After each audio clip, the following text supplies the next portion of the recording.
Hello, this is Paul Milligan for IC Show TV at IC 2017. I'm joined today by Tony Crossley from UK integration group Pure AV. Welcome, Tony. Thank you, Paul. So, talk me through your kind of reasons for coming to the show, really. Are you here to look at brand new tech, or are you here to have meetings, or are you here to look for technology for maybe a particular project you've got coming up? I think it's a combination of things, really. First of all, yeah, the tech is very important to us, but particularly trying to match the tech with some of the applications that we've got for forthcoming projects. Okay, so you've got a technology in mind that you're looking for, a project in mind? I think we've got a number of projects coming up over the next few months, both from a higher education perspective and also a corporate perspective. So we're just looking at products that we can use to make our systems better, to make them more user-friendly, to give them that little bit of extra wow factor perhaps as well. I mean, with regards to manufacturers, I'm guessing there are some brands that maybe you use on a repeated basis, a regular basis. Do you have a relationship with them where you feel you could say, we have a real requirement for this particular function or this particular feature, and that feedback will be listened to?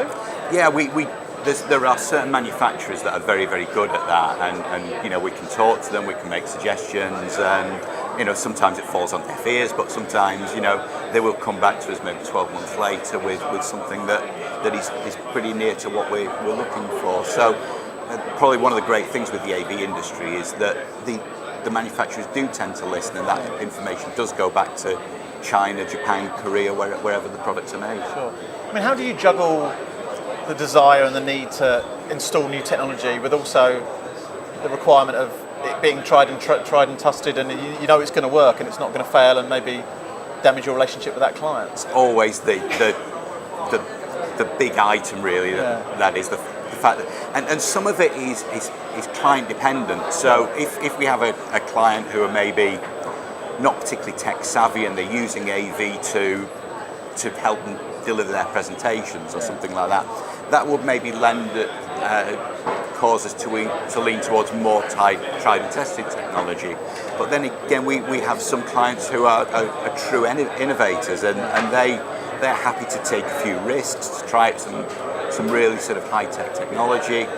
They will take the time to learn to use that technology, and the benefit for them is that it gives them an edge maybe over their competitors. Sure. Do you find that, you talk about the different type, you know, the tried and trusted versus the sort of the innovative and new, do you find that goes down a kind of sector path, so maybe education wants new and corporate is a bit more tried and trusted, or is it a mix of those things? I think it's very much a mix, and it very much depends on the people involved. So, you know, there's certain universities that we work with that are quite sort of conservative in terms of their approach to AV. Sure. Yet there are others who are prepared to take a risk and try a few different things, and the same is true in corporate. Maybe corporate side are a little bit more ambitious, particularly in the creative sector. Yeah. Do you find it comes from the CEOs, a lot of this demands, or is it discussions you're having with IT or AV teams within that organisation? It just very much depends. Sometimes sometimes it comes from the top, but sometimes you can have somebody who's in charge of delivering AV systems who wants to shake things up a little bit, to do things a little bit differently, and so it comes from both ends, which is great. Fantastic. Tony, thanks so much for your time. Thank you.